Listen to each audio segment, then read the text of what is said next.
जय हिंद दोस्तों, उम्मीद करता हूँ आप सभी अच्छे होंगे और अपनी तैयारी में डटे होंगे। रीजनिंग की क्लास नंबर 11 लेकर हम हाजिर हैं। इसी तरह हम कंटिन्यू आपको रीजनिंग, मैथ और जीएस की वीडियोस देते रहेंगे। इसलिए अगर आप नए हैं तो हमारे चैनल अभ्यास क्लासेस 2.0 को सब्सक्राइब कर लीजिए, जिससे कि आपको नोटिफिकेशन मिलते रहें और आपकी तैयारी लगातार होती रहे। तो चलिए बिना किसी देरी के सीधे बढ़ते हैं प्रश्न नंबर 1 पर। प्रश्न नंबर 1 है, मिसिंग नंबर से रिलेटेड यानी लुप्त संख्या से रिलेटेड ये एक प्रश्न है। उस संख्या का चयन कीजिए जो उस प्रश्नवाचक चिन्ह को प्रतिस्थापित कर सके, यानी जहाँ पे प्रश्नवाचक चिन्ह लगा हुआ है इसकी जगह पे कौन सी संख्या आएगी आपको बताना है। एक बार इसके पैटर्न को हम लोग देख रहे हैं। जैसे पहले हैं 9, फिर 7, फिर 48, ऐसे ही 12, 5, 44, यहाँ पे 8, 13। ठीक है, तो यहाँ पे 9, 7, 48 यानी इनका रिलेशन हमें देखना है। देखिए 9 में से अगर 1 घटाते हैं तो आता है 8, ऐसे ही 7 में से 1 घटाओगे तो आ जाएगा 6, तो 8 छंग कितने हो गए 48। अब यही हम दूसरे पे फार्मूले अलाउ करके देख रहे हैं। 12, 5, 44, तो 12 में से 1 गए, यहाँ पे 11 बचे, 5 में से 1 गया 4, दोनों की मल्टीप्लाई की तो क्या हो गया 11 चौक 44। सिंपल सी बात है, यही वाला फार्मूला लग रहा है यहाँ पे। यानी फार्मूला कौन सा लग रहा है, n1 - 1 इंटू n2 - 1 बराबर क्या मिलेगा हमें n3। अगर ये नंबर एक n1 है, ये n2 है, ये n3 है, इस तरह से। ठीक है, ऐसे ही 8 और 13 में लगाएंगे तो 8 में से 1 घटाएंगे, गुणा करेंगे, फिर 13 में से 1 घटाएंगे। यहाँ हो गया 7, यहाँ रह गया 12, 7, 84, यानी सही आंसर हो गया ऑप्शन नंबर 4, 84 यानी 84। बढ़ते हैं अगले प्रश्न पर। प्रश्न नंबर 2 है, उस संख्या का चयन कीजिए जो उस प्रश्नवाचक चिन्ह को प्रतिस्थापित कर सके। सेम वही क्वेश्चन है। अब देखिए यहाँ पे 86 हैं, फिर 72 हैं, फिर 158 है, 98 हैं, 111 हैं, 209 हैं, 76 और 65। यहाँ देखिए दो संख्याएं हैं और तीसरी संख्या बन रही है, जैसे 86 है, 72 और 158। तो आप इसमें अंदाज़ा लगा सकते हैं इन संख्याओं को। जब ऐसे प्रश्न हो तो एक बार इनकी इकाई जोड़ के देख लेते हैं। जैसे 6 में अगर 2 जोड़ते हैं तो कितना आता है 8, बिल्कुल सही। इसका मतलब कहीं ना कहीं ऐड हो रहा है। 8 और 7 हो गए 15। तो ज़्यादा यहाँ पे दिमाग लगाना नहीं। यहाँ पे क्या हो रहा है, n1 + n2 बराबर n3 हो रहा है। लेकिन कभी कभी जल्दबाजी हम ये करते हैं, एक बार क्रॉस चेक जरूर कर लेते हैं दूसरे वाले से। 98 में जब एक इन दोनों को जोड़ोगे तो 8 और 1 9, यानी 98, 101। इनको जब ऐड करोगे तो आपका 209 आ जाएगा। इसका मतलब क्या हुआ, ये वाला फार्मूला काम कर रहा है और यही फार्मूला हम लोग लगाने वाले हैं अब इस पर लास्ट पे। यानी 76 में हमें क्या जोड़ने हैं, 65। ठीक है, 6 और 5 11 और 7 और 6 13 और 1 14, 141। तो ऑप्शन नंबर कौन सा सही हो गया इसका, तीसरा, 141।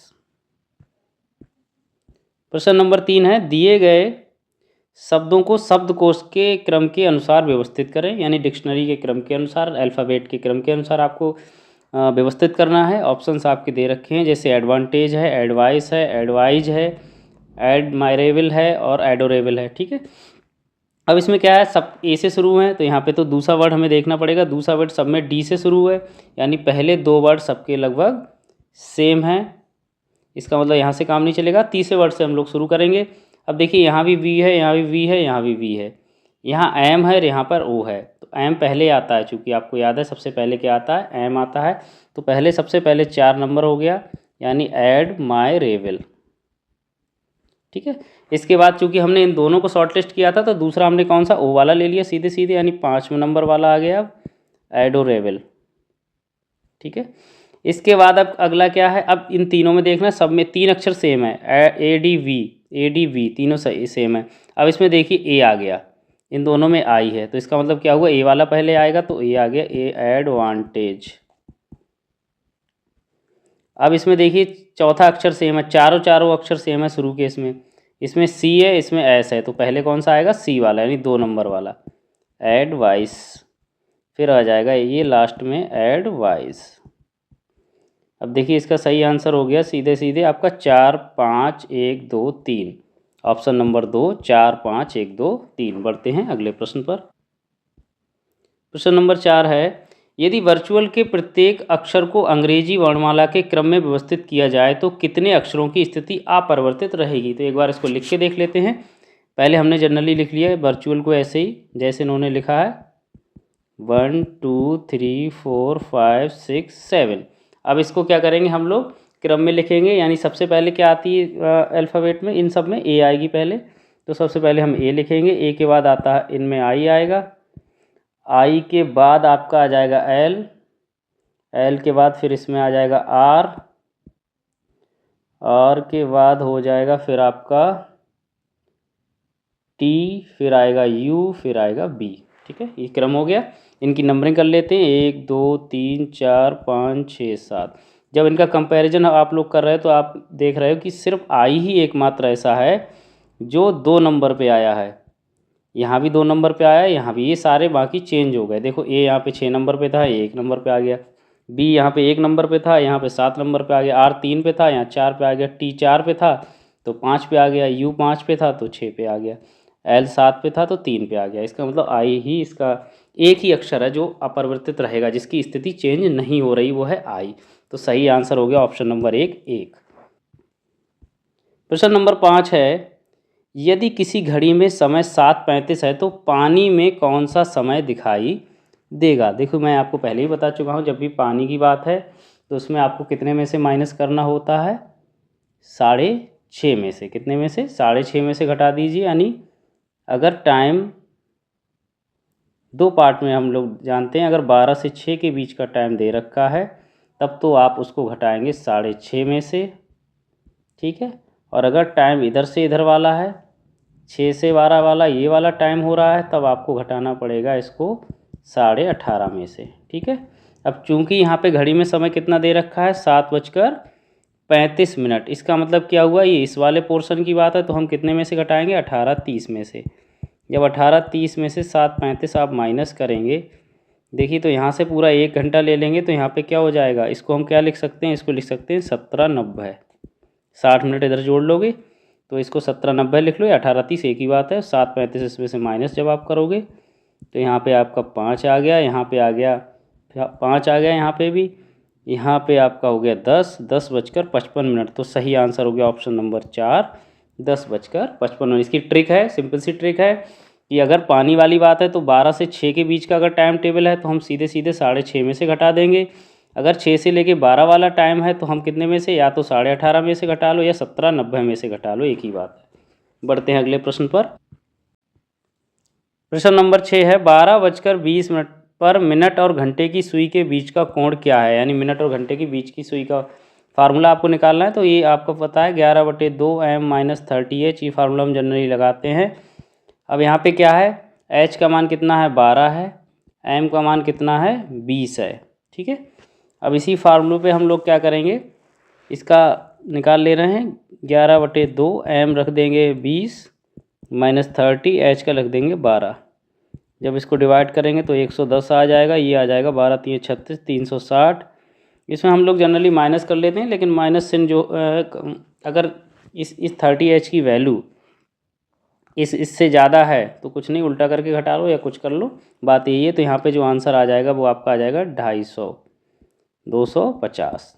ठीक है, 250 आया है। हम क्या करेंगे, जब भी वैल्यू 180 से ज़्यादा होती है तो हमेशा उसको 360 में से माइनस कर लेते हैं। तो 360 में से जब 250 घटाओगे तो आंसर आएगा 110। तो ऑप्शन हो गया आपका सही दूसरा 110। ठीक है, समझ में आएगा, सिंपल सी बात है। फार्मूला आपका ये वाला है, जो भी आंसर आए चाहे माइनस में आए उसको काउंट हम लोग प्लस में ही करते हैं। ठीक है, और अगर जो वैल्यू आई है वो 180 डिग्री से ज़्यादा है तो उसको 360 में से माइनस करना होता है। यही ट्रिक है, सीधे सीधे। बढ़ते हैं अगले क्वेश्चन पर। प्रश्न नंबर 7 है, दर्पण में समय 6 दिखाई देता है तो घड़ी में कौन सा सही समय है।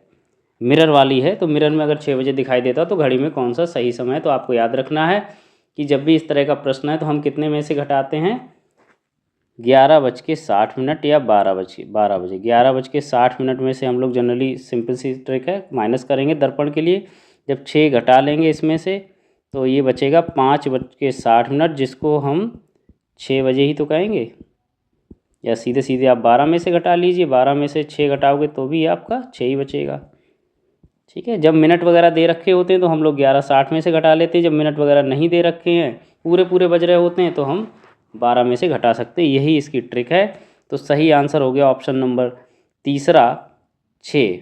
यानी अगर 6 बजे समय दिख रहा है मतलब दर्पण में, तो घड़ी में भी 6 बजे, यानी ये एक समय ऐसा है जिसमें जो है सेम ही दिखेगा उसमें। बढ़ते हैं अगले प्रश्न।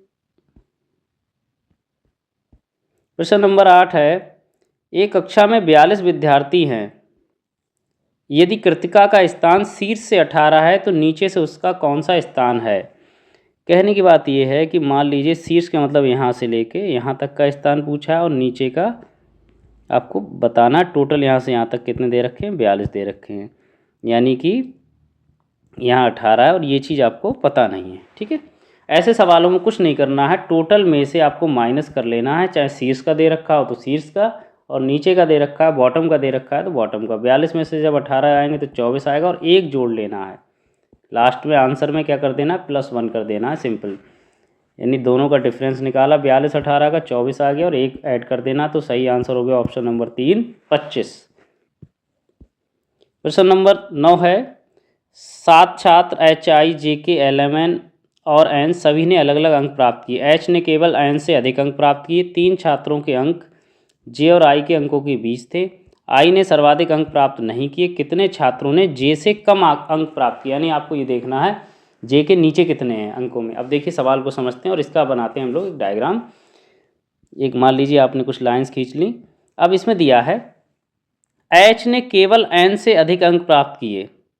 इसका मतलब क्या हुआ कि N सबसे नीचे हो गया। H ने केवल, यानी H यहाँ पे, तो N क्या हो गया, नीचे हो गया, तभी तो H ने केवल N से ही ज़्यादा प्राप्त करें और उसके नीचे कोई है ही नहीं। 3 छात्रों के अंक J और I के अंकों के बीच थे। अब J और I के बीच में अंक, I ने सर्वाधिक अंक प्राप्त नहीं किए, इसका मतलब I ऊपर तो जाएगा नहीं, I को नीचे आना है, तो I कहाँ पे आ जाएगा, I आ जाएगा आपका यहाँ पे, और J आ जाएगा यहाँ पे सबसे ऊपर। अब 3 छात्र 1 2 3 वो कोई से हो सकते हैं, कौन कौन से बच गए, इसके अलावा आपके बच गए KLM, यानी इनमें से कोई एक हो सकता है, या तो ये या ये। ऐसी दूसरे स्थान पर इनके बारे में कोई स्पष्ट विवरण इन्होंने दिया भी नहीं है, और हमें ज़रूरत भी नहीं इस सवाल में। हमें तो सिर्फ ये पता करना है J से कम कितनों ने प्राप्त किए, तो आप इसको काउंट कर लीजिए। ठीक है, 1 2 3 4 5 6, तो कितने लोग हो गए, 6 लोग। तो सही आंसर हो गया ऑप्शन नंबर 1 6। प्रश्न नंबर 10 है, A E से छोटा है लेकिन C से लंबा है, C D से लंबा है लेकिन B से छोटा है, और जो A से छोटा है उनमें से सबसे लंबा कौन है। चलिए सीधे सीधे पूछा सबसे लंबा कौन है। हम लोग इसमें फिर से डायग्राम बनाने की कोशिश करते हैं। अब देखिए इसमें इन्होंने कहा है A E से छोटा है लेकिन C से लंबा है। ठीक है, C D से लंबा है, C D से लेकिन B से छोटा है।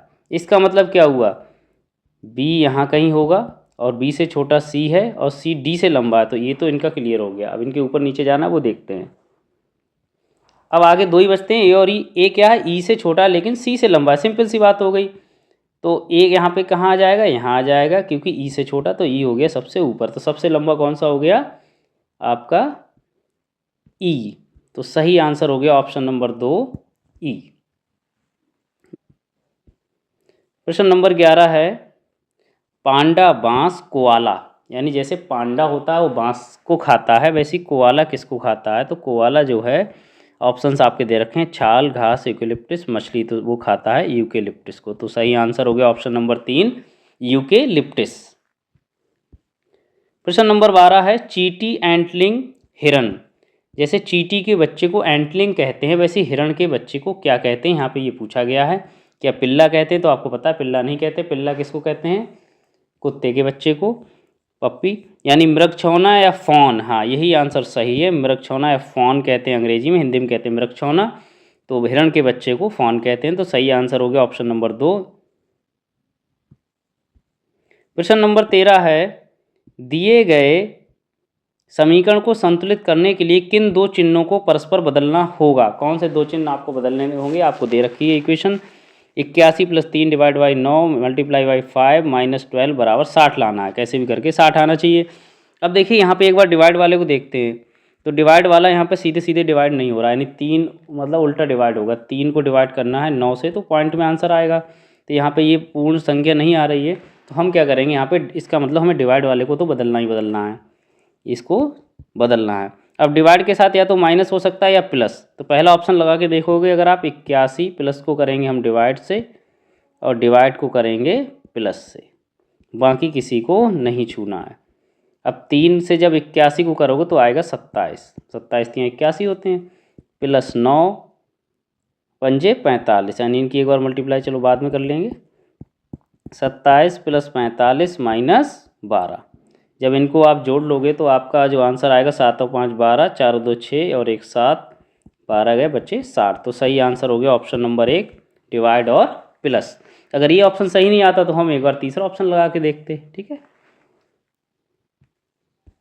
प्रश्न नंबर 14 है, समूह से भिन्न विकल्प का चयन कीजिए। ऑप्शंस हैं मध्य प्रदेश, हिमाचल प्रदेश, महाराष्ट्र, दार्जिलिंग। ये तो बहुत इजी हो गया। मध्य प्रदेश एक स्टेट है, हिमाचल प्रदेश भी राज्य है, महाराष्ट्र भी है, दार्जिलिंग कोई राज्य नहीं है, इसलिए ऑप्शन नंबर 4 इसका सही हो गया।